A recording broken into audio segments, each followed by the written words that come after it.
All right, let's do it live on a First Friday edition of Cleveland Browns Daily. I am merely Beau. He is the great Z. Gibby here as well. How you living, Z?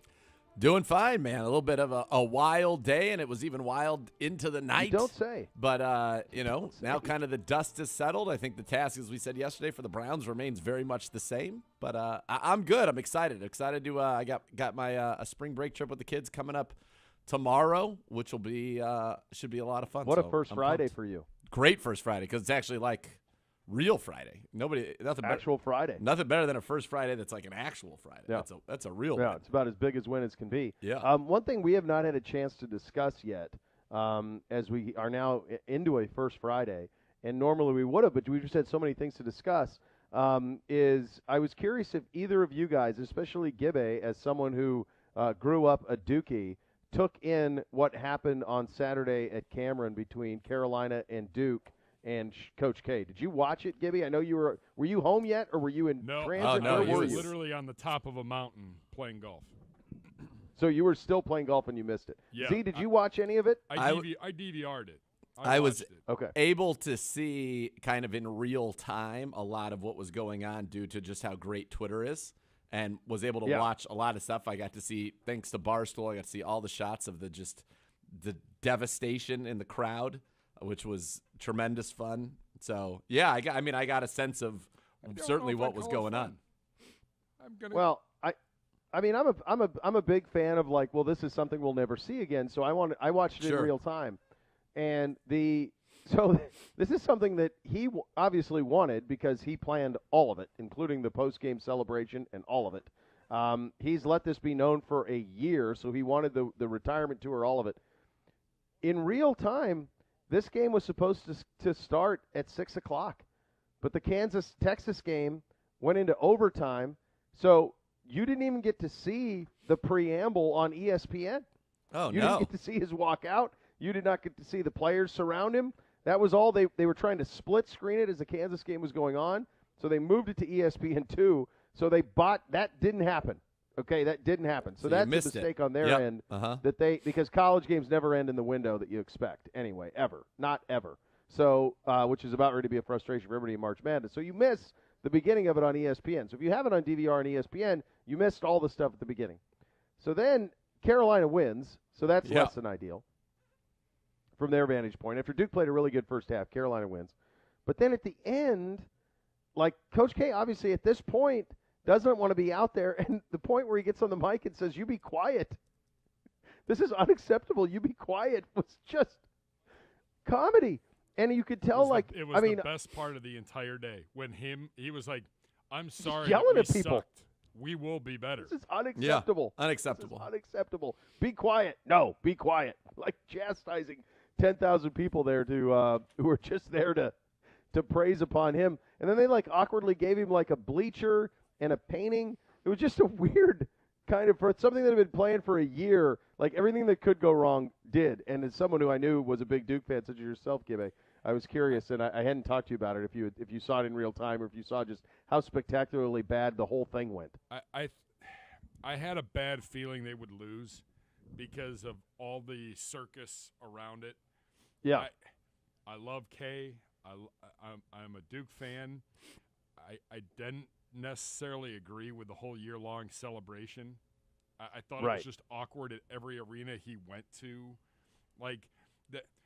Duke is probably the most hated team in college basketball. You could make There's the no argument. Question. They were the villain for a long time. They're out there honoring him before every game, and I'm just like, this is weird. Boeheim and him having a moment. In Virginia, they despise him.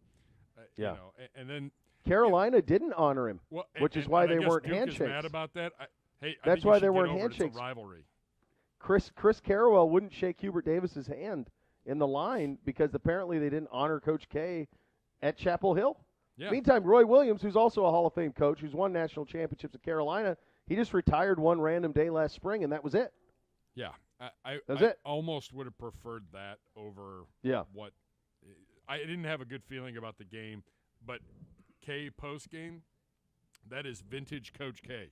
That was from my uncle, who was formerly the head of sports medicine at the University of Duke and one of their team docs. Like, that is vintage. He is looking ahead, and he's like, I'm using this as motivation. I'll see you in the gym tomorrow morning at 7 a.m. Yep. We're going to run for this. Yep. Yeah. I think he's also the last in sport of that. You'll never see that again. Somebody one place 42 years. We have Belichick, who's still hanging around here in the NFL. Yep. But once he's gone, that's it. That you just will never see somebody multiple decades, professional or college sports, and with the success. When Pop leaves the Spurs, like, you'll just never see that again. Somebody spend the majority of their life in one place and then have all of that success. Well, it's done. And it's because you can make double or triple your money in TV and have a lot less stress in your life. Yeah. And I think the pressures of those jobs, I think, it used to be you get one of those jobs, you keep it for as long as you can because there's no other way to duplicate that type of financial reward. Now you make so much that you don't need to work that long or that hard. So it's probably done in that sense. There's a couple left. Pop, like I mentioned, Pop and Belichick are two guys that are, kind of still hanging around that have been there multiple decades and have a bunch of hardware to show for it. You mentioned, Z, off the top, what happened in Seattle yesterday. Obviously, it happened during the show, and we talked about the Russell Wilson stuff, and gotten to a point where you can wrap your mind around that. But Bobby Wagner released yesterday afternoon. This is, for the kids out there, this is a guy who played 10 seasons in Seattle. He was an All-Pro in 8 of them, 6 times a first-team All-Pro. This is a gold jacket who is still playing at a really high level. Yep. Yeah, who was released unceremoniously on the same day they lost Russell Wilson. It's a pretty remarkable day in the history of that franchise. It is a very remarkable day, and that means there is nobody from their Super Bowl team left on the roster. Now with his departure following that of Russell Wilson on the same day, it feels to me like, because he's still playing at a very high level, it feels to me like this is even more of an indication that their plan is maybe actually to tear it down to studs. Because if they were going to go ahead and just turn around and trade for Deshaun Watson at this point, like, you'd want Bobby Wagner on that football team. Locker room leader. And Watson has a no-trade. Stud. So he would want him. Yeah, you would think. So, and then we saw the report last night, Evan Massey, who had tweeted out that Lockett was available. He also tweeted out later yesterday that DK Metcalf was available for the right price. So, and again, everybody in the NFL is available for the right price. We all know that by now. But his name being put out there, obviously that makes things potentially a little more interesting on that front. It does. It also is the latest example, and probably Sashi Brown is the first one that I knew when he was a general manager here, and the plan that was put in place here to do this. But this is a tear it down to the studs, accumulate assets and picks, and build it once the right way. This is something that forever wasn't done in the NFL. You and I did, and Gibby, we did not grow up in an era where you traded franchise quarterbacks in their prime. That did not happen. Nope. And rest assured, Russell Wilson's in his prime. Matthew Stafford's in their prime. You would build around them and rebuild around them. Yep. You would not trade them. And so it's still taking some getting used to. This is back-to-back off seasons where it's happened. This is very clearly what Seattle's going to do. I think it's odd that Pete Carroll at 70 years old is going to be the one overseeing this, unless the idea is, hey, I've got the cachet to sit through the struggles, and I'll instill the culture for the next group. Because why does he want to do that? Selling point. I don't know. Maybe he feels like he's indebted, or feels like he is. If you think about the Seahawks and their run of success, and sometimes I think it's surprising. You have to be reminded they only won it once. It feels like they won it more than that. They only won it once. They played in it 3 times in this kind of era, obviously once with Holmgren and now twice with Carroll. But it feels like they were always contenders during this run, or the majority of the time they were contenders. And so for the only thing I could think is, at age 70, I feel like I have a vested interest in this franchise, and it's important to me that this culture passes on to the next group, and I'll deal with the struggles, because the struggles are going to be major over the next couple of years as they completely gut this thing. So the only thing I can think of. The Seahawks, since Russell Wilson became the quarterback in 2012, they go 11-5. They lose in the divisional round of the playoffs. 13-3, win the Super Bowl and win the division. They won the division in 2012 as well. Win the division 14, go 12-4. and they lose in the Super Bowl. That was when they were trying to go, man, I didn't realize it was back-to-back had they not had that play. Then they go 10-6, second in the division. They lose in the divisional round of the playoffs. 10-5, they win the division. They lose in the divisional round of the playoffs. They don't make the playoffs in 2017. They go 9-7. Then they go 10-6, second round. They were second in the division, losing the wild card round. 11-5, second in the division, losing the divisional round. 12-4, win the division, lose in the wild card round. And then last year they go 7-10, finishing last in the division. One losing record, which was last year. From 2012 on, Carroll comes on in 2010. Hasselbeck is the quarterback. Then the next year, why can't I'm blanking on his name? Last name of the quarterback was Jackson, which was the guy that was with Tavares Jackson. Tavares Jackson. I was going to say the guy was with Minnesota. I knew that. Tavares Jackson. Yeah. Then you get Wilson in 2012, and it's off to the races. And, yeah, you're talking about 5 straight double-digit win seasons with playoff appearances, 8 out of 9 double-digit win seasons and playoff appearances, and a Super Bowl. A hell of a run. A great run. I mean, yeah, incredible run. It's an unbelievable run. Yeah, and it all just – and what was weird about it, and I think why a lot of us, and certainly from my vantage point, won't speak for you, the reason I just didn't seem like it was going to be a divorce was even last year as they went 7-9, they lost a ton of close games, one-score games. And you looked around the NFC and you said, well, who's got a better quarterback situation than they do? And there weren't many, a very short list that did.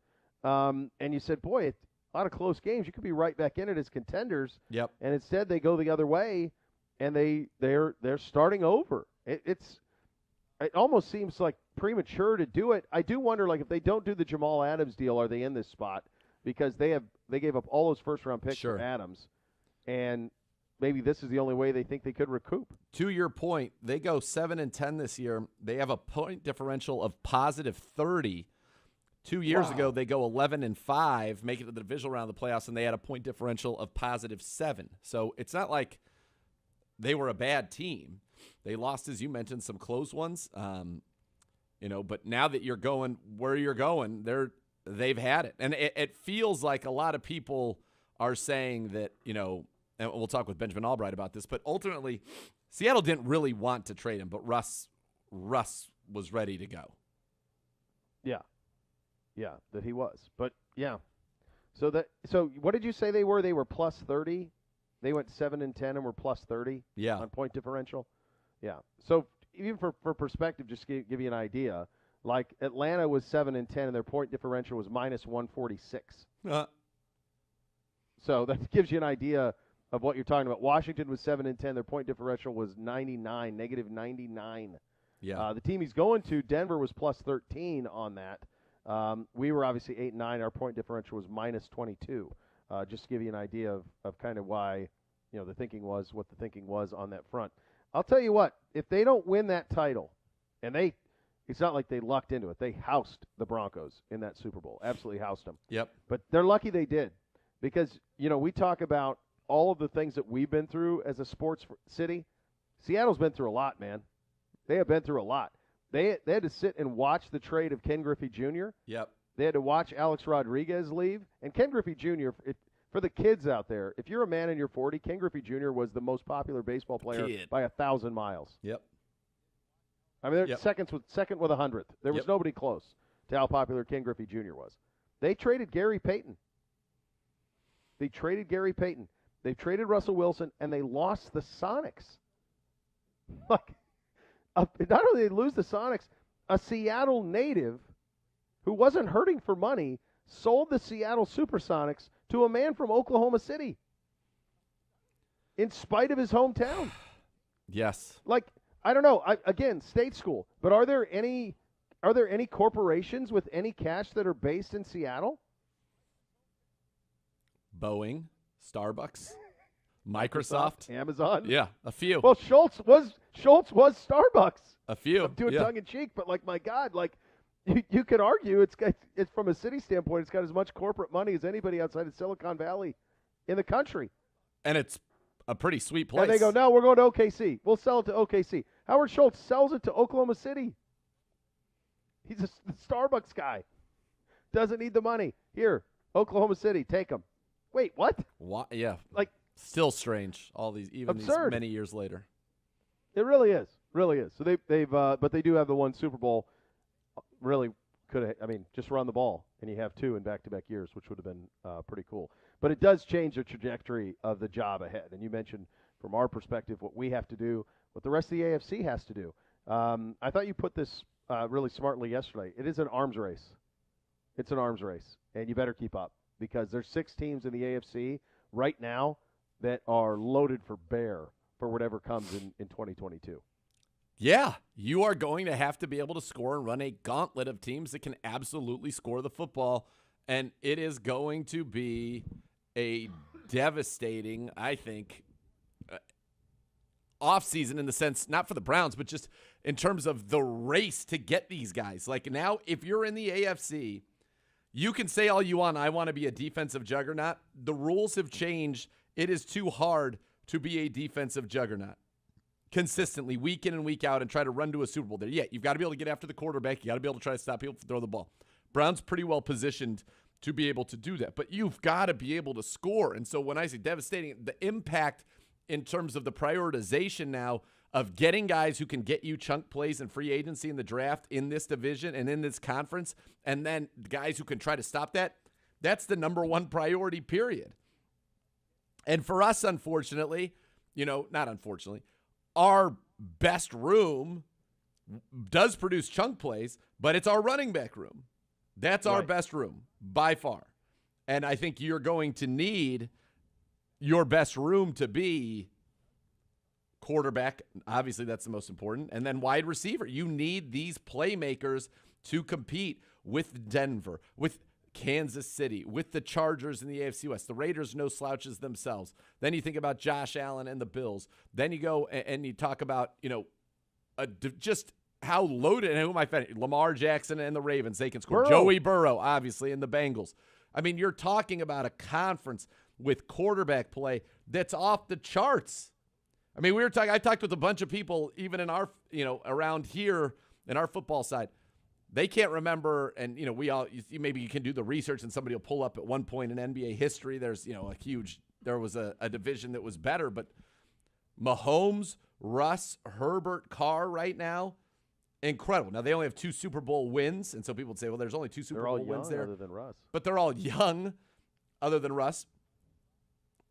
And they're just from a talent standpoint. And I think, then you go into the conference, you add, as I mentioned, you add an Allen, you add a Burrow, you got to add Lamar, a recent MVP.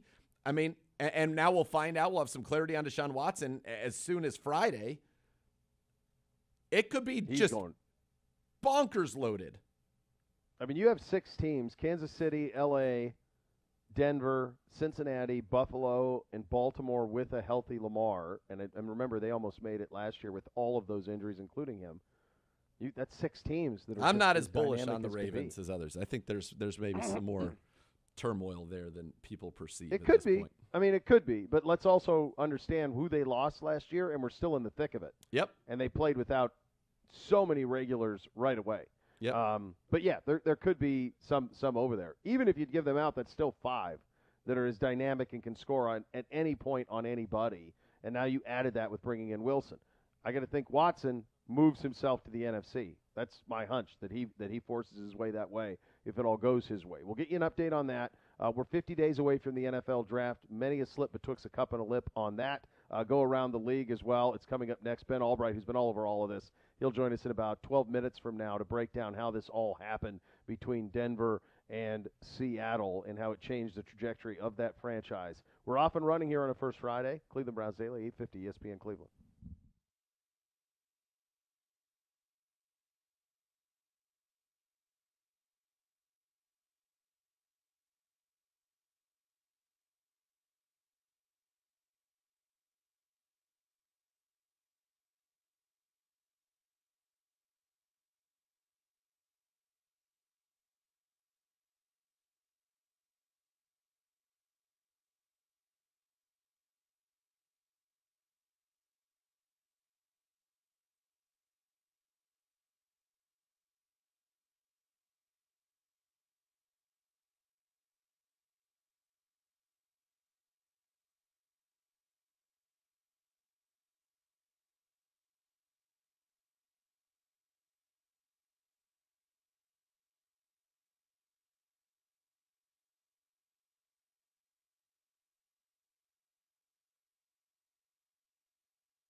Your business operations collects all the data you need, but you're having a hard time bringing it together and seeing the full picture. Beau Bishop here for my friends at EOX Vantage. They're data scientists who are also business operations experts. Your EOX Vantage team is going to help you build an automated system that brings your data sources together in real time and turns them into eye-opening dashboards so you can make smart, time-sensitive decisions. Staring at spreadsheets to provide insight you needed to know last month? With EOX Vantage, you know exactly where your people stand on their activities and deliverables and gauge your financial performance. Easily and accurately, you can track progress and your ROI. Check out how companies are making their business intelligence smarter by visiting EOXVantage.com. You will be glad that you did. Benjamin Albright here in about 10 minutes from now as we go around the league. The NFL Draft, 50 days away. Between now... you're going to see more and more of these releases and buyouts, and that's where we're at right now, my man. You're going to start to see these at a pretty heavy clip. No doubt, and that's why the free agency picture is going to become, probably more clear as we get closer to next week, and even as next week is transpiring. Teams say, oh, we can sign this guy. Well, we're going to cut this guy, create cap space and all of that. So you're going to see a lot of maneuvering around at that point, restructuring of deals, freeing up money, putting veterans onto the market. So this is going to be a time where there is, and sometimes it's going to be very good players, as in the case of Bobby Wagner, who's going to have a very robust market, it feels like. Feels like he's going to end up in Dallas. Dan Quinn loves him. Feels like he could end up in Dallas. Sure. And that, who everybody loves playing there, and the NFC is wide open. You mentioned earlier in the previous segment about Deshaun Watson. We could have some clarity as early as Friday on that point. A couple of the women who are in the civil case are going to give depositions Friday. That's where we stand on that? So we could have some clarity on criminal charges, if there are any, as soon as 2 days from now. Yeah, the grand jury is going to hear the evidence Friday in the case involving Deshaun Watson, and we'll make a ruling at that point, I guess, whether or not to indict him. If he is indicted, which is the case in front of most grand juries, you do get an indictment. That's where it goes. So. They're going to hear it. He will also face questions that day, Watson, for the first time in at least some of his pending civil lawsuits. Rusty Hardin confirmed the timing of the criminal and civil proceedings. ESPN added he'll instruct Watson to assert his Fifth Amendment right to not incriminate himself during his testimony in the civil case, given that he could be criminally charged that same day. I'm not going to let him answer any questions from anybody before that grand jury has made its decision. There's not a lawyer in the country that would, Hardin told ESPN Thursday night. The grand jury process, by the way, does not require a unanimous vote. If 9 of the 12 grand jurors return what's known as a true bill under Texas law, District Attorney Kim Ogg could then opt to proceed with a criminal case against Watson, Hardin said. Also, several of the women who have filed criminal complaints against Watson have been subpoenaed to appear before the grand jury on Friday. The range of potential criminal charges he faces includes indecent assault, harassment, all misdemeanor offenses. He could also be charged with more serious sexual assault, a second-degree felony in Texas, punishable by 2 to 20 years in prison. District Attorney's office has declined to comment on the case. This is all from ESPN, by the way. 22 civil cases filed against Watson accuse him of a range of actions during his massage appointments. The decision could come as early as Friday. Watson will also face several days of depositions in the 22 pending civil cases, as each of the plaintiffs in those cases can question him for up to 2 hours, according to his lawyer, Rusty Hardin. Once the grand jury process is concluded, we intend for him to start answering questions in deposition. There it is. I still, in retrospect, it's amazing it wasn't a bigger story all year that this happened. Like, it was always in the periphery, but when you think about what is at stake here, and in terms of where he is in his career and who he was as a player, to think that he sat out an entire year, to think that this is hanging over him and potentially could be criminally charged, it's wild. I mean, this is a absolutely wild story across the board. It is, and the fact that he was basically paid to not play football this year. That's right. While this is all hanging in the background, that's what I think is the most wild part about it. I'm kind of stunned by the way that it's going to go down and how it feels like even if he does play, now is when a suspension will come. So there's a lot about this that it just is odd to me. Yeah, there is. I agree. It's It's been a big story. It feels like it's about to get a lot bigger. Yes. If the way that this could go in the next couple of days. Benjamin Albright has been all over the Broncos' activities, including this deal that eventually came out of nowhere for a lot of us. Russell Wilson to the Denver Broncos. It was going to be Rodgers, we thought, for the longest time, but then Rodgers was back to Green Bay. So when did Denver start working on this? Ben will have the answer to that. I assure you of that. He joins us coming up next. Cleveland Browns Daily, 850 ESPN Cleveland.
Lots of bad advice out there about gambling, from secret methods to picking lottery numbers to betting big when you're on a roll. The miss can lose you money, get you in a lot of trouble. So before you wager, find out what's real and what isn't at keepitfunohio.com. If you want to bet on what's happening in the NFL, well, there's one man you ought to be paying attention to. He's Benjamin Albright, NFL insider. He's a host on KOA in Denver. He gets, it seems like, most of the stuff right in the quarterback derby, buddy. You've gotten about all of it right, including the date on the Aaron Rodgers deal. But of course, the Broncos steal the show yesterday. How did this come about with Wilson and the Broncos? Well, long time no see. This it was an interesting thing because the Broncos were, they were the Rodgers out of the one quarterback, and the Wilson situation.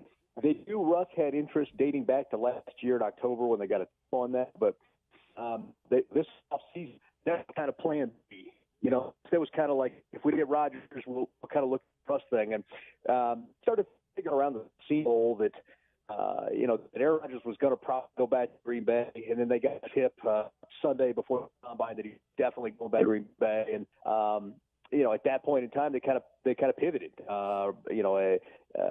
George Payton, John Schneider met face to face at the combine. They'd had some exploratory phone calls, started hammering out the compensation thing. That thing was done in place by Monday of this week. And the deal was that if Rodgers announced he was going back to Green Bay, as they had, previously confirmed, they had a deal. And if not, Rodgers said he was going to be traded, and they were going to pursue that. So that pretty much came together. It's absolutely remarkable. Let's put Ben on hold just for a second. Let's get a little better connection on that. Maybe relocate a little bit. Boy, Z, real quick as we work to get Ben back on. Sure. You think about how many balls they had in the air there, as he explained that in terms of the pursuit of Rodgers, which was high-speed pursuit, in the words of Buford T. Justice, and then a quick pivot over to Wilson once you get – man, that is some big-time work getting done out there in Denver to have those two things. One other quick thing. It was a destination for both of them. It's important to remember that. Yeah, it was clearly a desired endpoint, and as he said, they had known Wilson had interest in the Broncos for a while, and so then they were able to pivot and say, here's somebody who already wants to come here. Let's go make this work. And so that's what they did, and that's what they were able to accomplish. They were able to get Russell Wilson. They were able to bring him into the fold and now kind of change the landscape once again. And when we get Ben back, I'm just so curious about why Denver. I realize the roster is great, but what's so appealing and joining a division that is going to be so tough? You could go. Russ could have gone down to Tampa. That was reportedly another place that he was willing to go. All right, I got Ben again. Let's give it another shot. All right, we've got Ben Albright back with us. And Ben, you kind of mentioned there that they knew Russ had interest. When you look at the landscape, you're coming into a division with Herbert and Mahomes. It's tough. What was it about Denver that was so appealing to Russ? And really, it feels like is appealing to a lot of people in the NFL. I think it's the roster. I think you look at the talent across the board, and the Broncos have got young talent just about everywhere. Had a number 3 defense last year. They're basically a team that's needed a plug-and-play quarterback for a while, and that makes you a contender. And that's pretty much what's sold it. He had a lot of offers from Washington and Philly and nixed them because of the no-trade clause. Yeah, that is remarkable, and it leaves an incredible, just big picture, Ben, it leaves an incredible vacuum in the NFC and an incredible meat grinder in the AFC. The AFC West, Nathan and I were trying to think if there's ever been a division in football, and we don't have the almanac in front of us, that has had this much quarterback talent all locked into one division. Can you recall one better than this? Not better. I think you're fairly close with the NFC South a few years ago when you had prime Cam Newton, prime Matt Ryan, prime Drew Brees, and Jameis Winston just starting out. I think that would have been fairly close. Yeah, it's a remarkable thing that he hopped into. Do you? I mean, we certainly feel like Super Bowl contender now. I'm sure everybody's mile high out in Denver with this. What do you make of this roster and the addition of Russ? How does he fit into what they want to do? Well, going to run inside zone, similar to what you run there in Cleveland.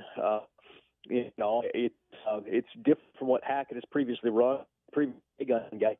So this is going to be interesting to see his adaptation of it. But seems to think he fits in. He seems to this is for him, and the books to think that the Broncos are Super Bowl contender. They went from fourth odds to win the Super Bowl to fourth odds to third worst in terms of the juice. So. The books seem to think so. I think they're definitely a playoff team, and with a couple of pieces in free agency in the draft, they could be in that Super Bowl conversation. When you look at Seattle now, and then the news they are releasing Bobby Wagner, is this a fire sale situation? Are they tearing it down to the studs? And is a guy like DK Metcalf, Tyler Lockett, those receivers, and I'm thinking from a Browns perspective as a team that certainly we know wants to wade into that wide receiver talent pool, probably draft free agency and or trade, or all of them. You know, what do you make of what Seattle's doing, and do you think those guys would be available? A total rebuild, and I kind of felt like that's going to be the case when they re up to Carroll, 2025. They had to make this offseason. They're going to be Russ or it was going to be Pete Carroll. They clearly made their choice, and went with the old coach. Just kind of weird to me. Once they did that, you knew it was going to be a sanded down rebuild, and I think they are having a fire sale right now. The guys on that team that they're kind of eyeballing their future. Quandre Diggs for that extension. What's he going to do? You mentioned Lockett and DK. Those guys should be available. So I think it's a fire sale. I think anything can be had right now. And I think Pete Carroll and John Schneider are trying to sand this thing down and start over, similar to what they did when they took over Seattle back in the day. Yeah, it's remarkable. It does feel, Ben, like the middle class in the NFL is kind of going by the wayside. It's like if you don't have a contender, then you might as well just get rid of everything and start over, accumulate assets. I mean, we did it here a couple of years ago. Certainly the Jaguars did that. Miami did that. The Jets, Cincinnati, there's other teams. Feels like Seattle's getting in the mix on this. Is there any – I mean, this is we never had this. 20 years ago we didn't have this, man, when you talk about trading franchise quarterbacks still in their prime, and now we've had it in back-to-back years. It's a real shift in the way NFL teams look at their business, isn't it? Yeah, it definitely is. And you think about the whole strip all the way down to the bones. That's pioneered that a few years ago.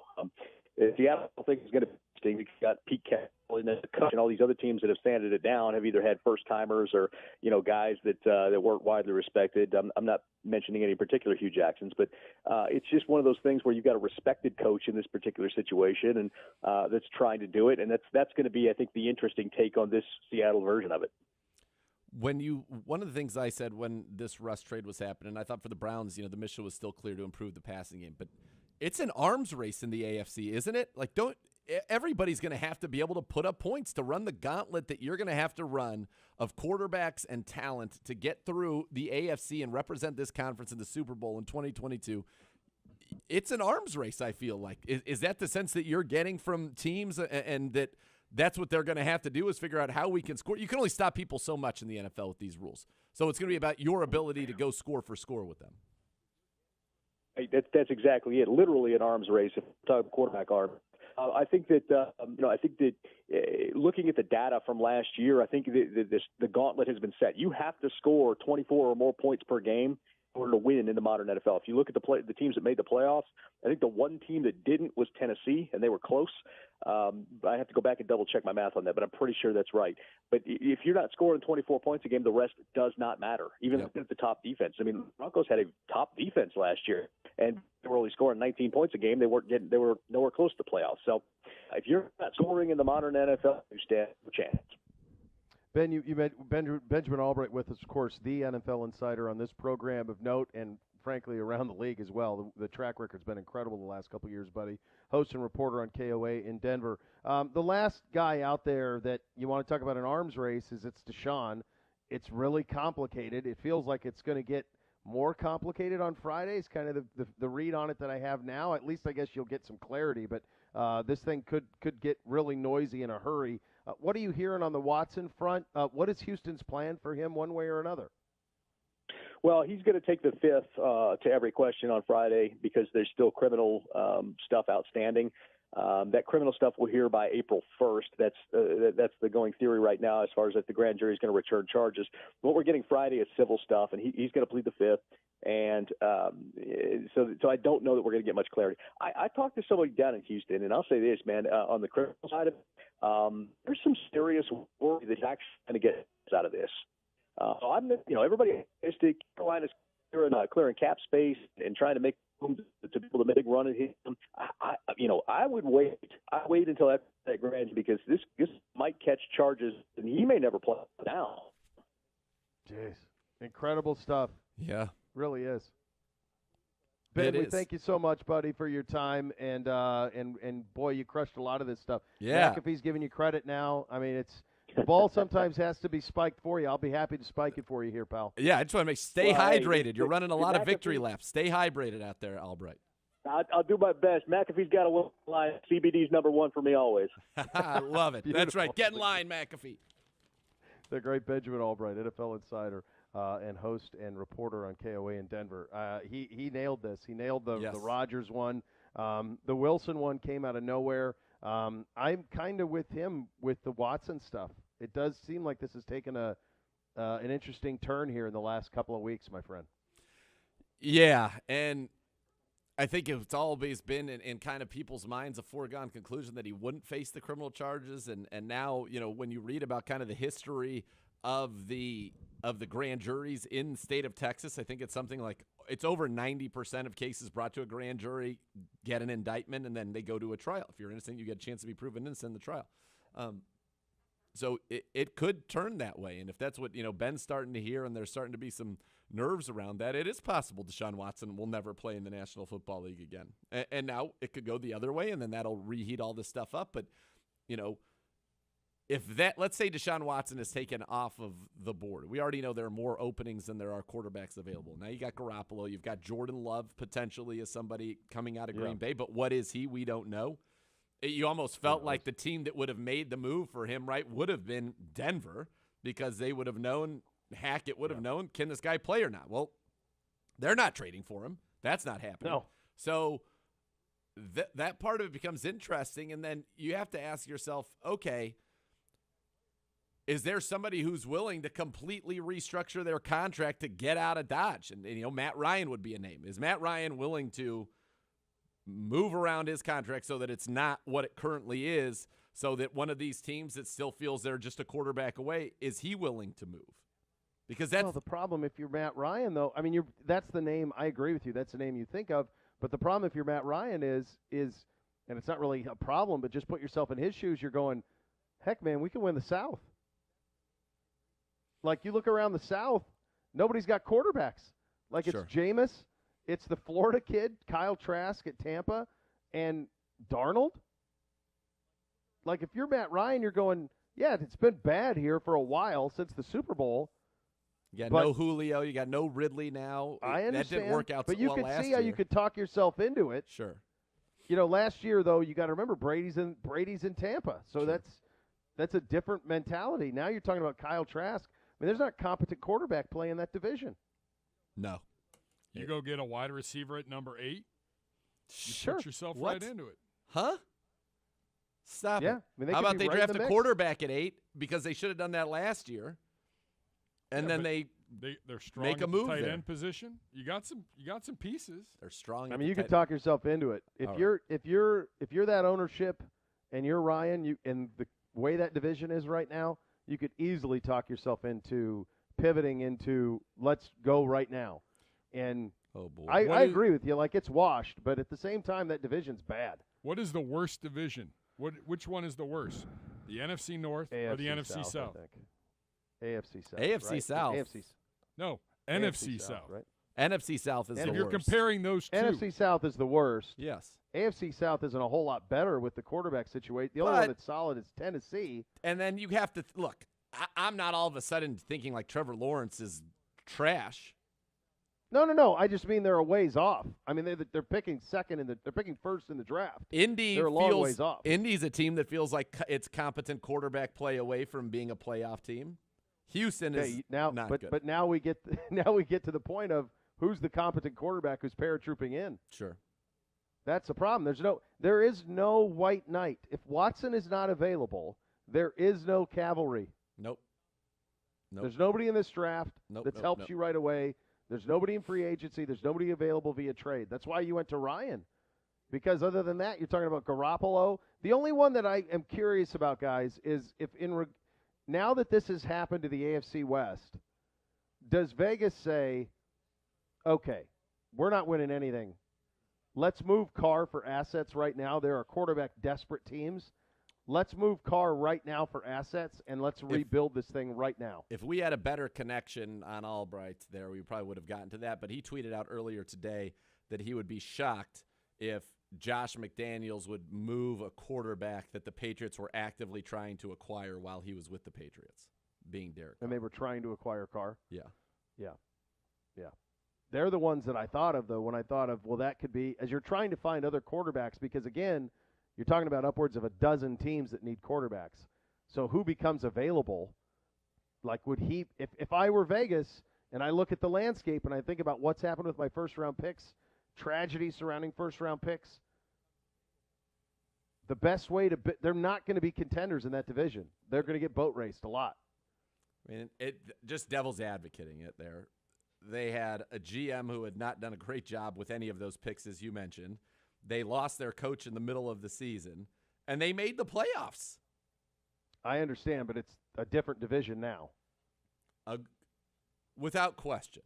But they think, okay, well, now we've got new people in place. We've got a great young offensive mind in McDaniels. We're going to draft better because we couldn't draft worse.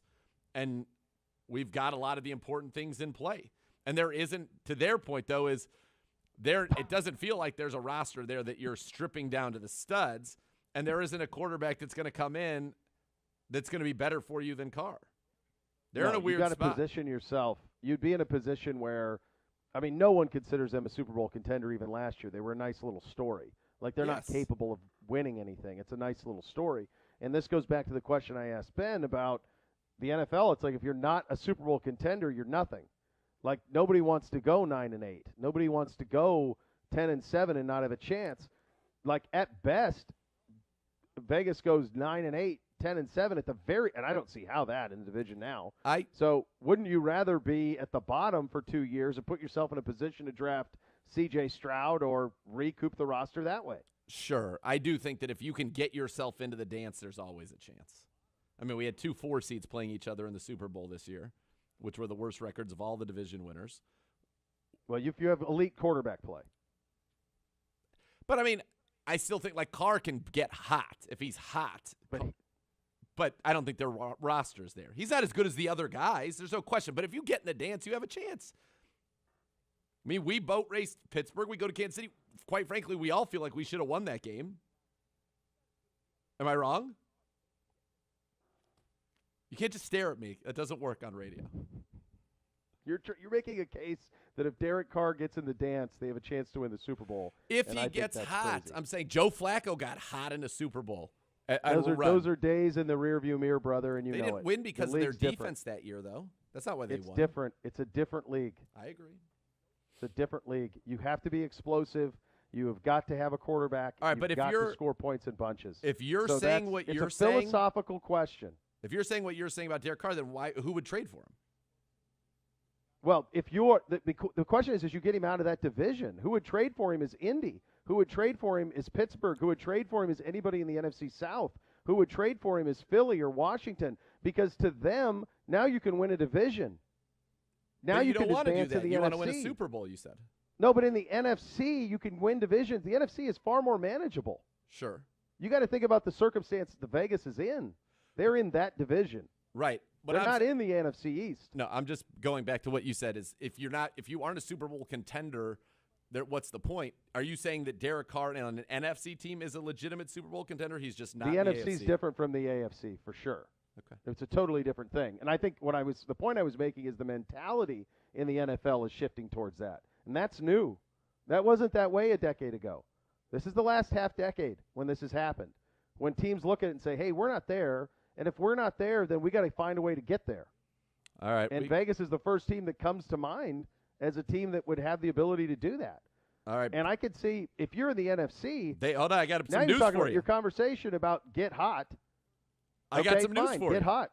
I got some news for you. Go ahead. The Colts are trading quarterback Carson Wentz to Washington back in the NFC East with the Washington Commanders as the quarterback carousel continues on. We knew that if you were at the Combine and you listened to anything that they were saying, you knew that they were done with Carson Wentz. That was pretty 100% obvious, as plain could be. He's better than Taylor Heineke, I guess? That's what they're thinking? Wow. So what is the give back? What's the compensation? 2 third-round picks. Wow. So, see, you're Washington, and you say to yourself, could we be a wild card with this? And to them, that's probably good enough with Wentz. But and you're not giving up ones. Don't forget, like, your coach and your team badmouthed you the entire week at the Combine. They negated his value. Yeah. What's amazing to me is, okay, so if that's the case, right? That's the case. Who are they banking on to be their quarterback? That's a team that felt like it's got a great running game, great offensive line, solid defense that thought it should win their division. And now who's their quarterback? Garoppolo. So they're going to try to get Garoppolo. I think Tampa's going to try to get Garoppolo. I'm sure they are. But all of a sudden, Garoppolo's going to have a bidding war on their hands for him. That's why I said yesterday when this happened, the biggest winner is the 49ers. They have the most valuable, movable piece at quarterback. These numbers for Carson Wentz. Owed $15 million guaranteed now, $28.3 million this season. 26.1 next year, 27.3 the year after, but both of those are non-guaranteed. And apparently, because his play was actually fine, like he was 27 touchdowns, 7 picks. His play was fine. I mean, he still does head-scratching stuff. He must be a weird dude in the locker room. Yes. Because nobody wants him around. So who's the quarterback in Indy? So Indy, let's not forget, Indy traded a first and a third to get him, and a year later is trading him for 2/3. Yeah. Yeah. There's not enough quarterbacks to go around. There aren't. San Francisco's going to get a bounty for Jimmy G. Absolute bounty. I do wonder, let's get into that coming up next, because I'm wondering if there are other teams, like what I laid out for the Vegas. Are there any other candidates for that where you do what I suggest Vegas does, which is just say, we're not winning now. To heck with it. Let's move off, and let's try to find something else. You mentioned Ryan.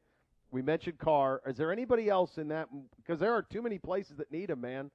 It's a wild time in the NFL. Cleveland Browns Daily, 850 ESPN Cleveland.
Well, the weather outside is cold again. Wouldn't a nice hot bath or shower feel amazing? You could transform your bathroom into a custom bath. It'll feel like a spa by the time my friends at the Bath Authority are done with it.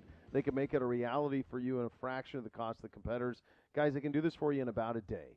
The Bath Authority is Cleveland's premier bath and shower remodeler. They have expert factory-trained installers, the largest selection of bath projects, all made in the United States, acrylic tubs that insulate, keep the heat in, tub-to-shower conversions, superior products, expert installers. In fact, give them a call right now, 220-8399. If you tell them Beau sent you, get $500 off your next custom bath or shower remodel. That's 216-220-8399, or go to thebathauthority.com for more on that. It is a First Friday. Typically like to enjoy a cocktail on a First Friday. The NFL is full-on drunk with what's happened in the last 24 hours. If you're just catching up, Aaron Rodgers staying in Green Bay, Russell Wilson to Denver, Bobby Wagner, one of the greatest players of this generation and a first-ballot Hall of Famer when the time comes, was released last night. And then here within the last 20 minutes, Carson Wentz dealt from Indy to Washington as desperation is all around the league. This is so much chaos, my man. So much. It is. Quarterback is king, and it's tough to figure out. So one of the things you asked kind of going into the break is who are some people that, nobody is thinking is available, but maybe a team says, hey, we're just we're going to completely punt on this. It's not a robust list. So guys who we know will likely still be moved, right?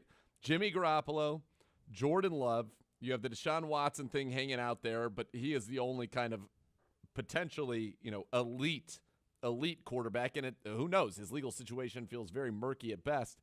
And then you've got like a free agent guy like Trubisky, who is all of a sudden the hype on him is very real. So there you go.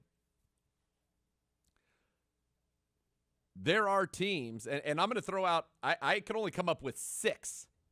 And they are stretches, okay? Okay. You mentioned Derek Carr. Vase could say, look, we're probably 4th in our division. What are we doing here?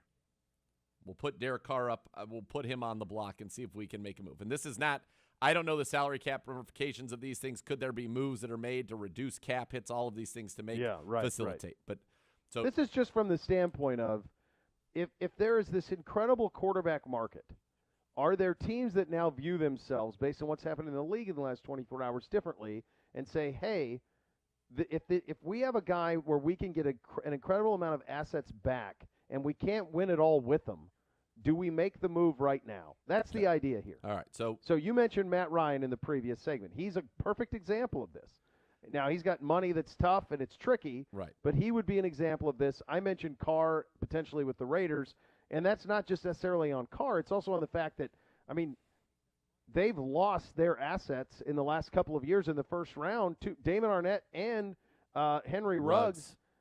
Those are – so in terms of recouping that thing on the fly, it's tough for them. They don't have young guys on the come is I guess, the point. Yeah. All right, continue. I'm curious who you have here. And you're right, there aren't many. There aren't many. So in the AFC, again, this is trying to be real loose with it.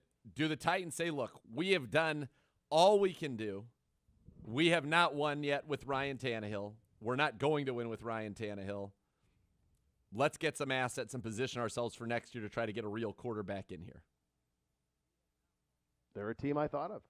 But at the same time, you would turn around and say, well, in our division right now, we got Trevor Lawrence with Jacksonville coming off of a, 3-win season.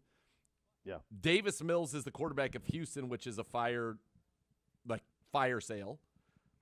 And currently, Sam Erlinger is atop the depth chart in Indy. So, it feels like right now we are the prohibitive favorites to win our division. Yeah. Okay. Now we're talking real crazy. Okay. The Ravens and Lamar Jackson have yet to reach a long-term extension. Do they think that he is the type of quarterback that over the next 5 years will be able to stay healthy and compete in aerial assaults against guys like Mahomes and Burrow and Russell Wilson and Herbert and Josh Allen? Do they think he fits that bill? Again, 2 years removed from being the MVP. But they didn't win the Super Bowl. They haven't gotten to an AFC championship game. They won a playoff game. One. Yep. Singular. Is that a team that says we could get a ton for him? Mm-hmm. Would New Orleans be interested? If the deal that was on the table, if it was 5 ones for Russell from DC, if you're to believe that it was 5 ones. I don't know if I do believe that. Can't you only trade like within 3 years worth of picks? Might be complete nonsense. Who knows? Yeah. But it was. I know that the offer from Washington was significantly better than the one that they took from Denver. Yep. So maybe it's 3 ones and players. Okay. Like if you're Baltimore, do you go? I don't know. Do you pick up the phone? I mean, it's kind of like the sports guy's old trade value column, right, that he used to do. Like, are you picking up the phone on this guy? I think they are. Again, I talked to a couple of people at the Combine who would say either close or cover the Ravens, close to their organs, and they painted a picture that was not necessarily pretty of what's going on over there right now. Yeah. And so I wonder if they say, look, we're never going to get where we want to unless we can consistently throw the football. And Lamar is probably the most dangerous weapon in the National Football League, but he is not the most dangerous pocket passer in the National Football League. And everybody knows that. Yeah. And I think Miami kind of helped put the book out on him a little bit, that if you play a lot more man, you play cover zeros, and you keep him where he can't get out of the pocket, they're not that hard to defend. Mm-mm. Nope. But you send Lamar, if Lamar, for example, were to end up in Tampa with that team in that division, or even New Orleans in that division, they are prohibitive favorites. He's not going to be a divisional favorite here this year. The Bengals are going to be the favorite. Right. Updated trade info: this year's third rounder, next year's third rounder, it can convert to a second rounder based on last year's incentives. All right. And what I was reading in the break on Wentz, they only are really tied to him for next year. 1 year. Yep. Yeah, so it's the 1 year, $22 million they're tied to him. So it's a gamble. They can see if it works. If not, they're out, and they're out a swap of thirds, and that's kind of where you're at on that. So that's it. I think that's the list from the AFC. I think you can pretty much 100% cross off Tannehill. Yes, I would agree, because of that division. I agree. Carr, and Lamar maybe. would be shocking. Lamar would be shocking. But to your point, chaos in that organization, who knows? And the asking price could be enormous. It could be enormous. I mean, you got a guy a couple years removed from being the MVP, and somebody that I truly feel you throw him in the NFC South, the team he's on is winning the NFC South. No doubt. And you put him on the Bucks, there's a good chance that they're a 1 seed in the NFC. Yeah. So when you start going through these NFC teams, brother, there's nothing. There's nothing. The names on the NFC side, you mentioned Matt Ryan. Yeah, you did, but yes. Cousins. Yep. But I thought of him. Kwesi and Kevin O'Connell both are wedded to Cousins. Now, the interesting thing is Jason Lockenford wrote an article where the following names, Eric Kendricks, Adam Thielen, even Dalvin Cook, are all potentially available from Minnesota. So would they say, look, we got Justin Jefferson. He'll be here. That's fine. Anthony Barr, we're going to move some of these older guys that are very good players, move some of them now for assets. That would be something Kwesi do. But you don't have Kirk Cousins. Like, where are you at there? Now, I could see teams inquiring about Kirk Cousins. I just don't know if he would be available. And then the third one is Goff. And, I mean, I like Jared Goff. I thought he competed his butt off this year for Detroit. But let's be honest about it. The Rams knew he was not good enough or felt that he was not good enough to win the Super Bowl. They make a trade getting rid of him and adding Matt Stafford. Guess what? They won the Super Bowl. So, and on this list, not surprisingly, you have Goff's been to a Super Bowl, Matt Ryan's been to a Super Bowl and been a league MVP. Yeah. Then that's it. You have a league MVP and in Lamar Lamar, won the MVP. but never been to an AFC Championship game. Carr never. Right. Tannehill, yes, right? Didn't they make the AFC Championship game and lost? Yes, they did. Yep, lost. Yep. Cousins never. More updates on this trade terms that things are changing here frequently. Oh, my God. From Schefter. The Colts get a 2022 second-round pick, a 2022 third-round pick, a 2023 third-round pick that can become a second if Wentz plays 70% of the plays. The Commanders get Wentz, and they will inherit his entire contract for the year, and a 2022 second-round pick.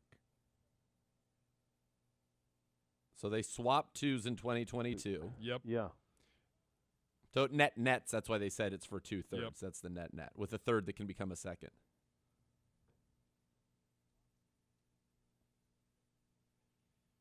Yeah. I mean, we went through it though, guys. You see why the desperation. You see, and you when you looked at the NFC and you see outside of L.A., Arizona, Dallas, and Green Bay, it's just all uncertainty, man. It's all uncertainty. That's 4 teams. That means there's 3 more teams that got to make the playoffs in the NFC. The AFC has slightly more certainty because if you go in the East, it's going to be Josh Allen, it's going to be Mac Jones, and it's going to be Zach Wilson. Yep. New staff, McDaniel's saying all the right, nice things about Tua, and he's been better. I think he's better than the perception of him has been, but he's also not looking anything like he's elite at this juncture, right? But I think don't you feel like they're in the position the Rams were in with Goff? Not suggesting Tua is as good as Goff because I don't think that he is, but where that's an attractive place. If they have everything else in order and a quarterback does become available in the coming years, they would be able to pivot off of Tua quickly. Yes. Right? Yes. Very much so. Yep. Yes. In the AFC North, you've got, I think Burrow obviously is a lock. We've got Baker. The Ravens have Lamar. And we mentioned, is that set in stone? And then I think the Steelers are a question mark, right? Yeah. AFC South we just went through is Tannehill and then Lawrence. Sam Ellinger Mills in Indy right now. And Ellinger. Mills. Right. Jeez. That's not good. And then the West is, as we know, is loaded. So that's where your Mahomes, your Russell Wilson, your Justin Herbert, your Derek Carr. To now you go to the NFC, to your point. And again, so you would say, you would circle, and the teams that aren't the ones with the clear elite guys, I don't care who they've got to be thinking about it. And the fact of the matter that this trade just happened shows that if you have a quarterback who is alive and has played football at a reasonable level at any point in their career, there is a market for them. Yep. And every team's going to be considering it except for Pat Mahomes' team, Wilson's team, Justin Herbert's team, Josh Allen's team, Joe Burrow's team. I think everybody else, and you could say maybe, with Trevor Lawrence and Wilson and Mac Jones, at this point they're not ready to say that we're considering anything else, but everybody else has to be considering, and that includes Lamar Jackson and the Baltimore Ravens, I think. Everybody in the NFC, not named Dallas, Green Bay, Chicago, probably because it's just too early on Fields, the Rams and the Cardinals and the Niners with Lance, everybody else is in the quarterback market or in the make us an offer we can't refuse market, referring to Minnesota and Atlanta, if there's a way to move off of them, and maybe even Detroit. Think about that. I'll put the names with that because of the insanity of how the reality is. In the West, you've got Murray, Stafford, Lance locked in. Seahawks, total question mark. Total. East, Dak. They're saying all the right things about Jalen Hurts, but it's come out that they went after Russ. Right. So made a deal on Russ. So how much did you love him? So that becomes a question mark. But again, any team that doesn't have one of those guys should be making that inquiry. Absolutely. Then you got Daniel Jones question mark. Now they're saying that that's where Trubisky's going, and they're going to have a competition. Okay, Carson Wentz is back in the division. In the South, you got Matt Ryan. You have question mark in Tampa, question mark in New Orleans, and I think a question mark in Carolina. Are you really going to go in the NFC South?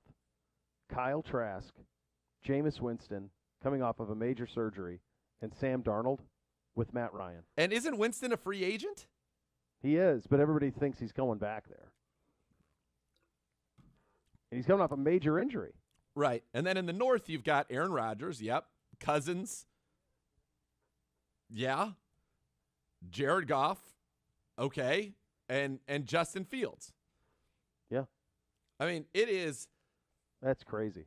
It feels to me like it has never been more feast or famine at that position in the NFL. And you have guys I agree. who have shown flashes of being able to be elite. And in Lamar's case, he was the MVP. So, like, that's as big a flash as you can have, right? Is it sustainable in the style of the NFL right now? And has it led to success? Not really. Yeah. Not really. No. Baker, great flash in 2020, but we need to see that again to be feeling good about it.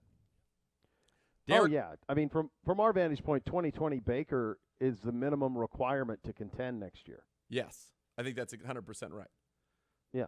100% right. It's just, it feels like it is feast. There's young guys that we still don't have the full jury up, but, we know what we think their ceilings are. And then it's retreads that are good enough to still play in the league at a competent level, but you are in no danger of ever winning a Super Bowl with them. No. No middle class. It's really small. It's got a dude, got a young dude, a little bit of middle class, and then got nothing. The team that if they really wanted to absolutely get the biggest prize possible of all the quarterbacks that could possibly move in any of these weird scenarios is the Ravens. Yep. I wouldn't expect it. I wouldn't either, but you could make a real argument that you're talking about 3 good ones, players. You put him on one of these, to your point, one of these NFC South teams, and they win the division and are very dangerous in the postseason. Very dangerous. Yes. So, yeah, it's wild. Yes, it most certainly is. It is a wild, wild thing. And, when we mentioned Matt Ryan, the Jimmy Garoppolo's out there. The teams that feel like they want that in their mind they're still contenders that have the biggest question marks would be the Colts, right? Would be the Bucks. Probably I'd rank the Bucks ahead of the Colts, but the Bucks, Bucks the Colts, number 1. The Saints, and then it's probably Bucks, Colts, Saints, the Steelers. The Steelers probably feel like, look, we get a good quarterback, we're still okay. Yeah. I mean, they made the playoffs last year with Ben. Gosh. At 48% competency from an arm standpoint. Yeah. I mean, we're talking Mariota, we're talking Trubisky, we're talking right. Theodore. Jordan Love, who nobody's seen. Like, it's crazy. It's crazy what's happened here in the league. So how else can you improve your team? Greg Rosenthal with a list of the best NFL players available in free agency. We'll put Dr. Z to the test in terms of position of need and fits. We will get into that coming up next. You're listening to Cleveland Browns Daily on 850 ESPN Cleveland.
Rumpke Waste Recycling, family-owned and operated. Whether you join them as a customer or as an employee, you'll become part of the family. Visit rumpke.com to learn more. The free agent list is out here from Greg Rosenthal in terms of the top 101 NFL free agents. One of the things that's happened here in terms of guys that you thought would get there, and certainly at the position of need for us at receiver, are not getting there. There was hope that Mike Williams would get there. He did not get there. I think you thought maybe Godwin would get there. He's not getting there. Extensions and tags are done on that front. So when you go on his list, the number one guy at receiver is Allen Robinson, who I know you loved, but is he a fit? I don't know. I don't know. I don't know. I would have to talk to somebody whose evaluative skills I trust to know when you can't even get over 30 yards in a game in the NFL, like, what's going on? You know, has he declined? He was a guy that was never the burner, but he was physical. He was great high pointing the ball, ran excellent routes, was a good guy on the perimeter, good after the catch. I mean, I loved him coming out of Penn State. I think he's had a great NFL career, to be frank. He has. I don't know if he's got what we need right now. Of course, if Allen Robinson comes in, you've got a guy who's a multi-time Pro Bowler. But I would be more intrigued with and these guys aren't on this list because they're not free agents, but with a Brandon Cooks. And I'm curious. At one time, we'll have to sit down and talk with Chad O'Shea about him because he had him when they were in New England together. Yeah. He put up a 1,000-yard season there.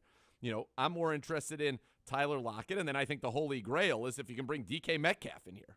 So that's what I'm looking for at that wide receiver position. You know, Gallup's not going to end up getting to free agency. He's on this list as well at wide receiver. You know, then you get down into – I mean, it's Juju and it's Christian no Kirk interest. And it's Will Fuller. It's Russell Gage. You know, It's right. Will Fuller, who fits kind of what you're wanting. Christian Kirk. You know, it's not the big thing. Fuller's a guy that could be that. He has shown at times the ability to be a number one outside vertical guy, but I think your best bet from a veteran standpoint, if you're getting somebody that's big, you're in the DJ Chark type of a guy who's, you know, got a lot of speed. He's got good size. He's got a 1,000-yard season under his belt. Those are the kind of the names, and then it comes, you know, obviously paired with what you do in the draft. And I think the Browns, as I said, have always done that, right? They've attacked the positions of need in both free agency and the draft. Chark back in 2019 had 1,008 yards, 8 touchdowns for Jacksonville, and that's with subpar quarterback play. I think we're all well aware of that. Following year, 53,706. And then last year, it really didn't play much at all, was injured and was off to a struggle. That entire offense was off to a struggle at the start of the season. But that's the world that you're living in at that position, unless you go and you get into the trade market. And you know, Amari Cooper's a guy that's going to likely end up on this list, but they said they were releasing him, but then they haven't released him because now they're reportedly trying to trade him. So that's where it all stands, you know, at that position from a free agency standpoint. Then you get into, all right, what else would we be looking at? An edge rusher. And the number one guy you want back, because you've seen him here, he's been here, and he's done well, is Jadeveon Clowney. And so you want to see if Clowney could, if he's going to come back. But there are other options right now. There's, you know, Randy Gregory, who was looking like an all-pro candidate before getting hurt, but has some baggage that comes with him, without question. Then you've got an older guy like a Chandler Jones. Can still get after the quarterback. If for a one-year deal as a pass rusher, sure. Here's a name that is familiar to Browns fans. Emmanuel Ogbah. Sure. And we traded him for Eric Murray. People are like, wait, who?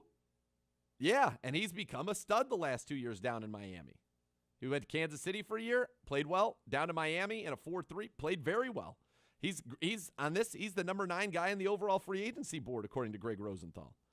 The good news is there are a lot of guys who kind of fit that edge profile. Hassan Reddick, he's got 23.5 sacks in each of the last 2 seasons. You know, he's somebody that you could consider out on the outside. On the inside of the defensive line, which is where you're looking, I think DJ Jones is a guy that could be good fit. We would know him well with the Niners. Chris Kiffin has coached him in the past. He's 27, so he's a guy that's still young and that you could get at this point in their career, and if it pans out, you know, he could be here for a while. But that's really where I think you're going to be looking for the most part. It's right along the inside of the defensive line and then the exterior. And a name that I'll throw out, Arden Key, again, another guy who would spend some time with the 49ers. That's somebody that I think you could look at who has some versatility that, and that's more in the Tack McKinley role where he's kind of that third down guy. Uchenna Nwosu, same thing. 5 sacks, 40 pressures. He hasn't been dominant a year ago, but Arden Key, 26, Nwosu, 25, where you're getting young, athletic guys that can come off the edge. Sebastian Joseph Day on the inside. He can stuff the run. He's a rotational guy. B.J. Hill on the inside as well. You know, Sheldon Richardson. You're going to need to bring people back to the interior of your defensive line. Not that necessarily he played with the Browns in the past, but I'm saying you're going to need to add people there and on the edge. And maybe there's a corner safety hybrid type of a guy that you would be looking at to come in and play in that dime role. You get the sense the team would love to have MJ Stewart back, but you get the sense that, you know, perhaps Ronnie Harrison would not be back with the Browns at this point. Yeah. You know, you'd love to see all these guys back, but at some point it doesn't become possible to do all of those things. So we'll just have to kind of see how it plays. Harrison Phillips is another guy, rotational defensive tackle that the Browns certainly could be looking at. So there are a lot of names for them to go shopping. I just think that's where the focus is going to be. Wide receiver, edge, defensive tackle. That's where the priorities are going to be. And then, look, you always want to have guys in the secondary, always. Yeah. It feels like as we sit here on March 9th that the defensive needs are much more easily met in free agency, and the offensive need at receiver is going to need to be met via trade and draft. It's kind of where I'm at right now. Like, if you want to really get into it, we talk about arm race. If you really want to get in the arms race, you really need 2 elite receivers to be added if you want to get in the mix. So that's one at 13, and that's probably a player via trade. Metcalf's obviously the home run, but there could be other guys available. Who knows what happens with Amari Cooper? Who knows what happens with Tyler Lockett? Not to say that those would even be fits, but you get the point. It feels like on the defensive line, you just went through a bunch of guys on the defensive line, both at edge and in the middle, that are available and you ought to be able to be in the mix for. But receiver's a little trickier. If you want to be elite at that position. It most certainly is. And I think all these will be a combination. I mean, I think if you go through and you do a mock draft for the Browns, if you take a receiver in the first, you're probably looking at an edge in the second, and with one of your thirds, a defensive tackle. If you take a defensive end or a defensive tackle in the first, and in the second, and you're probably looking at a receiver, and then the third, the one that you didn't take. I mean, it just feels like that's where the first 3 picks are going to go.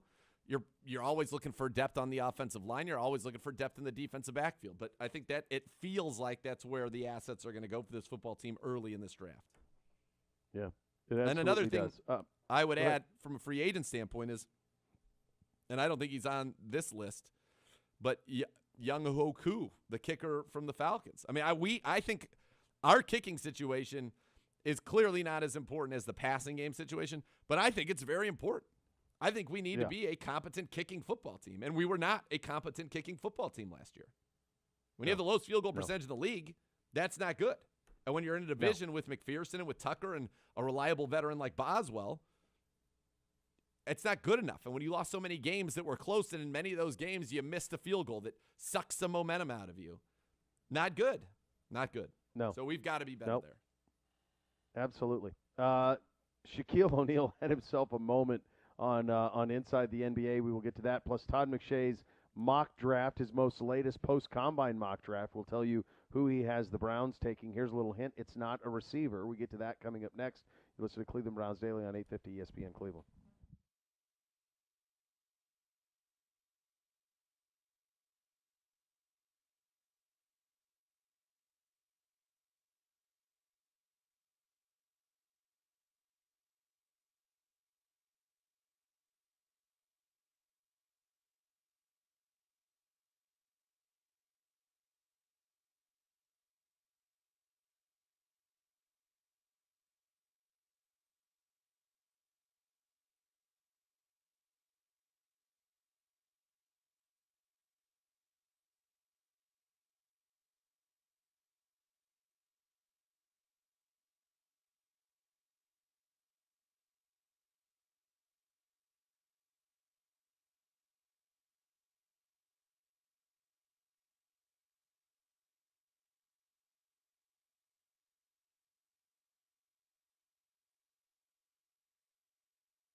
OBM, Ohio Business Machine, preferred copier provider. Your Cleveland Browns have all the X's and O's for your office. Call 216-485-2000 or visit ohiobusinessmachines.com.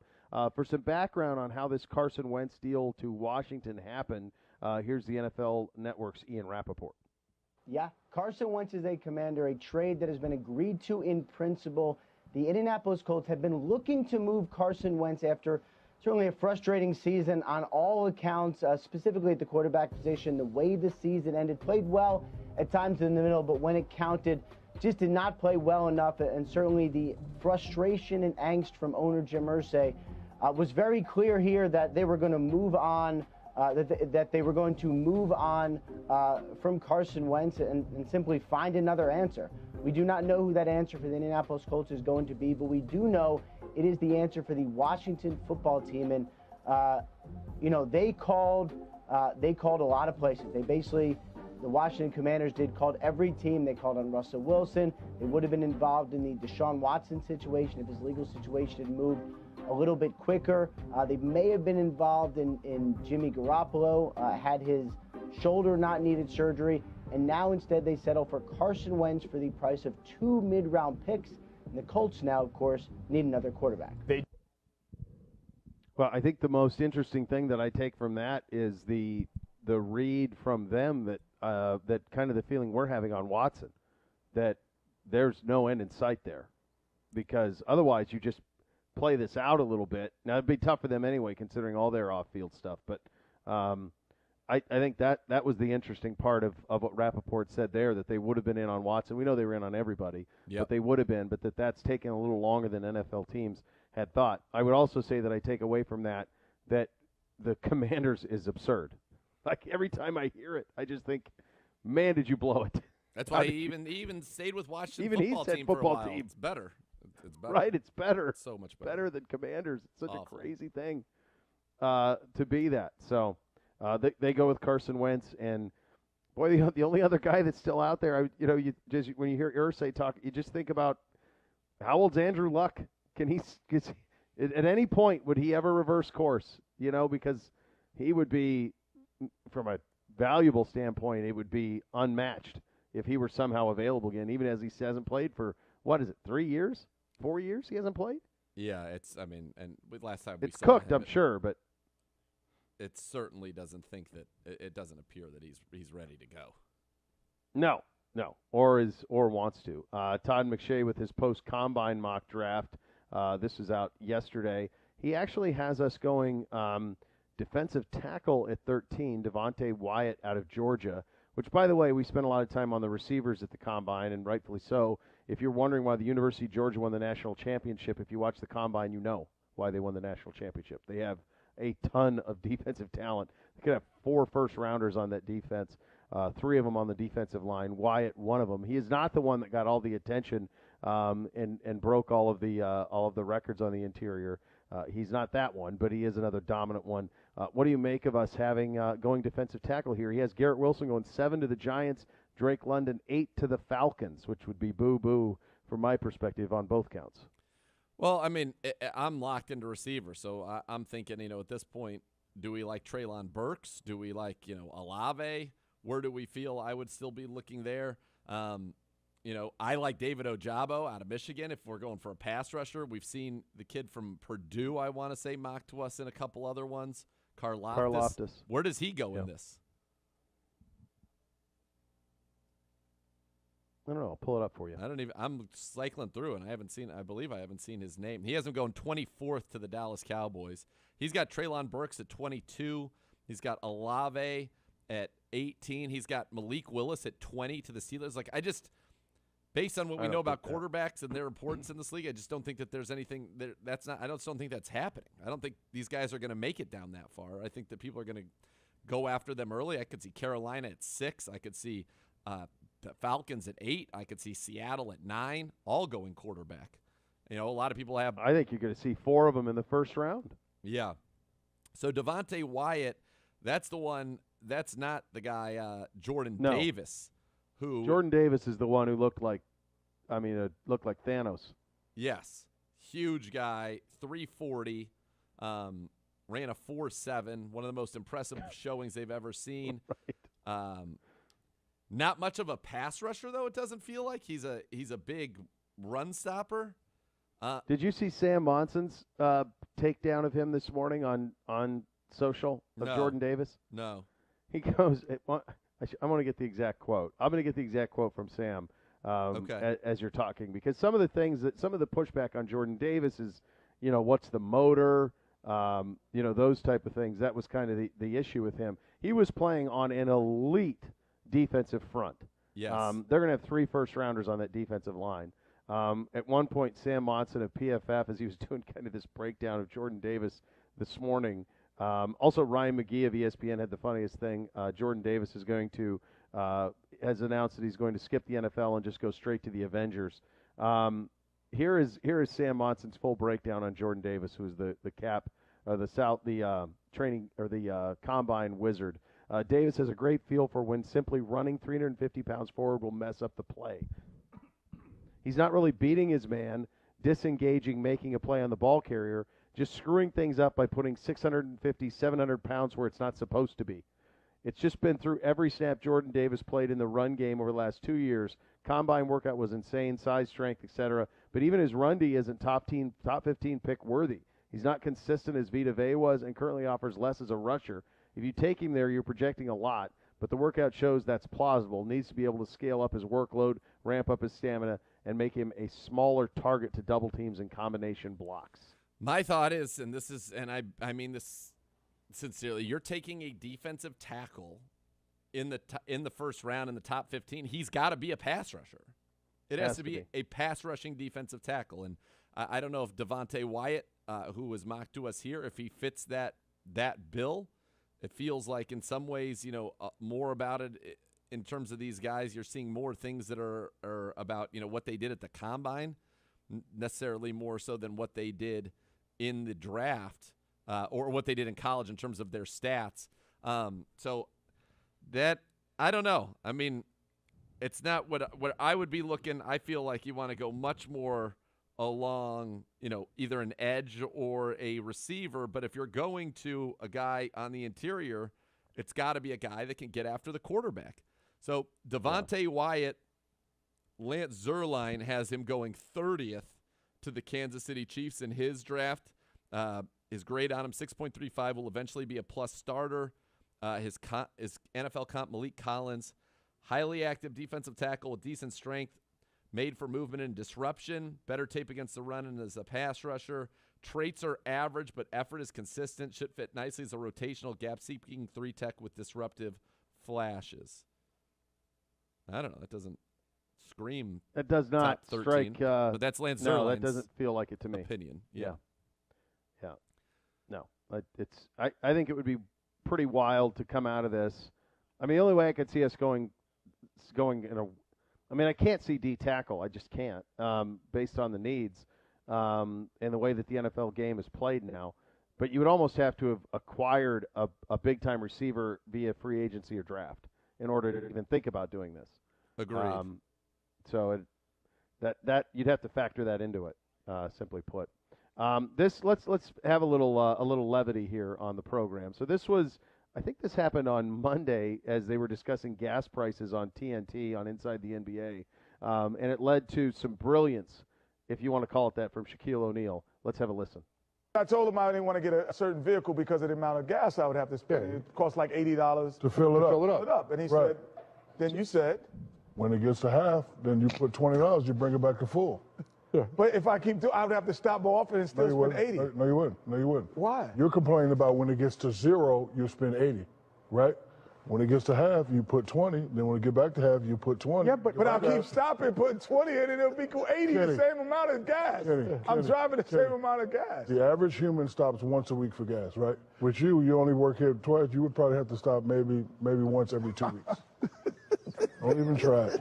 This is bordering Nobody on. travel more than me. This is bordering on what's closer, the West Coast or the moon. So if This is bordering on that. You're telling me that I wouldn't have to if I didn't let my gas get down, I wouldn't have to fill it up as much? No, I'm saying you're complaining about the $80. That's what the conversation about. But 4 times 20 is 80 because I'm gonna stop 4 times. No, you're not gonna stop 4 times. No, you're not gonna stop 4 times. Not in 1 week. You're not. Anyway, Kenny, the West Coast is closer than the moon. if you let it get to 0, right, Monday through Friday, right, then you got to pay 80 to fill it back up. Right. Okay, but if you let it get to half by Wednesday, then you pay 20. No, back it won't get to half by. Right, but if Wednesday it's going to be 40, and then on Friday it'll be 40. Not 40, 20. Yeah. It's going to be 20. No, It's going to be 20. not half. Half of 80 is 40. But no, listen to what I'm saying. I am. Okay. So if I every day, if I just No, you ain't gonna have to put gas in every day. Don't play me right now. I'm not playing. Don't play with me right now. I'm sorry. Like, I really want to know because Ernie, I want to get this car, but I really want to save gas money. You're So complaining. Please tell me. I want to know how I'm gonna save gas money. You're complaining about the $80. Yes. Right. So I'm at 0, complaining. It's okay. 80. So at 0 is 80. No question. So right at full it's 80, right? Yes. So if it gets to half, that'll be 40, right? No question so about if you it. put 20 in, then you bring it back up to 3/4. Right? No, if I put 20 in, it'll get to 1/4. Jeez, yeah. But it'll be 3/4. It'll be 3/4 full. 3/4 empty. No, 3/4 full. But who's on first? This. Yeah. You know what? But who's on first? Nobody travels more. You're up. That's Wednesday night taped, is what that is. That's unbelievable. Like, so, I mean, and I guess he wasn't going to have it. Like, there's no way to reason with him at No this way point. to convince him. But Yeah, to make him basically, see it. you're paying $80 to be able to drive a certain number of miles because you get miles per gallon. That's what it costs, right? Of course. So it doesn't matter if you're doing $20 increments here, Shaq. You have to. If I'm driving 300 miles and it's $8 for me to get 300 miles, if I can I stop do 4 it times. right, or a 400 miles, we'll once. call it. But if I fill up at $20 every 100 miles, it's still the same. The thing I think that his argument, if the only chance he had was an argument of semantics, and that would be, you won't have to do $80 to fill up. Just fill up a bunch of times at 20. That was the only hope he had, and even that is just absurd. Because who wants to stop for more gas? Completely absurd. Nobody. Yeah. Nobody does. Let me make sure I get another. But that gas happens stop here. sometimes when you just get into something and you're just too far into it. And he was just way too far into it to ever find the way out. Remarkable But I still think, stuff. I truly believe that. I don't think he was just like, I'm just going to go die on this. I think he thinks he's right. I think he's No, discovered I think he thinks he's right. a gas-saving strategy here. Yeah, right. And the distance from from the idea the moon is 238,000 miles away. So significantly further, just to buttress Ernie's point on how absurd that conversation was. Oh my goodness, absolutely crazy. By the way, nice to. Beautiful. Sometimes it's nice when you don't have to fill up. Not too. That's shabby. right. That's right. That's right. Works out okay. I enjoy it. We still have so much more to come. You'll listen to Cleveland Browns Daily on 850 ESPN Cleveland.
The car, truck, or motorcycle accident caused you injury, call the injury lawyers at 1-800-ELK-OHIO for a free case review. Elk & Elk's a proud partner of your Cleveland Browns. Z, enjoy sunny Florida, buddy. I hope so. We got some rain in the forecast. In fact, there was like flash flooding at Disney yesterday from a crazy torrential downpour. So hopefully by the time we get down there, we'll dry it out, and it'll all be glorious. They have good drainage, brother. You're gonna have the time. You're gonna have a great time. We look forward to it. You enjoy the time off. We will be back tomorrow and do the best in your absence. The next level is coming up next. Thanks for listening, everybody. Cleveland Browns Daily, 850 ESPN Cleveland.